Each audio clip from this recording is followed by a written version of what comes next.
નવરાત્રિનું પર્વ નજીક આવી રહ્યું છે ત્યારે યુવા હૈયાઓમાં એક અલગ પ્રકારની ઉર્જા જોવા મળી રહી છે.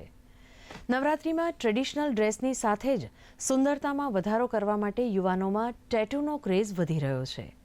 ત્યારે આ વર્ષે ટેમ્પરરી ટેટૂમાં શું અવનવું છે, જોઈએ આ ખાસ અહેવાલમાં. નવરાત્રી નિમિત્તે ખેલૈયાઓ અવનવી પ્રકારની ડિઝાઇનવાળા ટેટુ કરાવી રહ્યા છે, જેમાં મા અંબાના ફોટાવાળા, માતાજીના સ્વરૂપો, ગરબે રમતા ખેલૈયાઓ સહિત પોતાના નામવાળા વગેરે પ્રકારના ટેટુ લોકો હાથ ઉપર અને પીઠ ઉપર દોરાવી રહ્યા છે. નવરાત્રીના દરેક દિવસમાં કંઈક ડિફરન્ટ લુક મેળવવા માટે મહિલાઓ અને પુરુષો અલગ અલગ ટેટુ બનાવડાવતા હોય છે.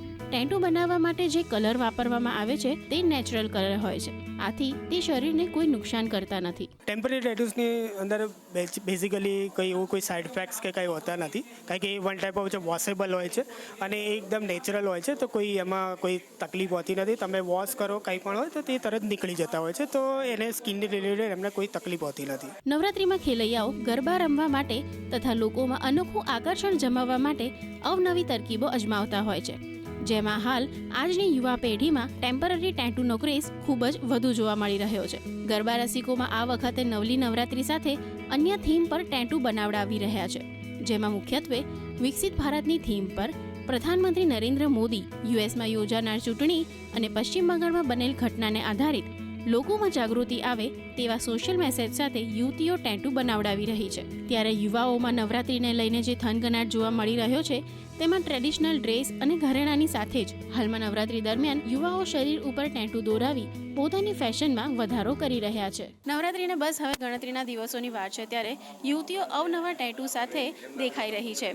આ વર્ષે ખાસ કરીને નવરાત્રીમાં મા અંબાજીની થીમની સાથે જ વિકસિત ભારતને લઈને પણ અલગ અલગ પ્રકારના ટેટૂ બનાવવામાં આવી રહ્યા છે. સોશિયલ મેસેજીસ સાથે યુવતીઓ અલગ અલગ પ્રકારના ટેટૂ બનાવીને એક સંદેશો પહોંચાડવા માંગી રહ્યા છે. નવરાત્રી છે, માં અંબેનો જ તહેવાર છે, રાઈટ, એટલે એમના બેઝ પર જ મેં ટેટુ કરાવ્યું છે.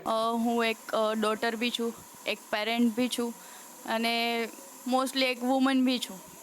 તો બધી બાજુથી જોઈને વિચારું ને તો બસ એક જ વિચાર આવે કે વુમન સેફટી માટે બી કંઈક એવું કરો કે જેનાથી છોકરીઓને એવું લાગે કે ના એ સેફ છે. દરેક પ્રકારની તૈયારીઓ અત્યારે યુવતીઓ કરી રહી છે.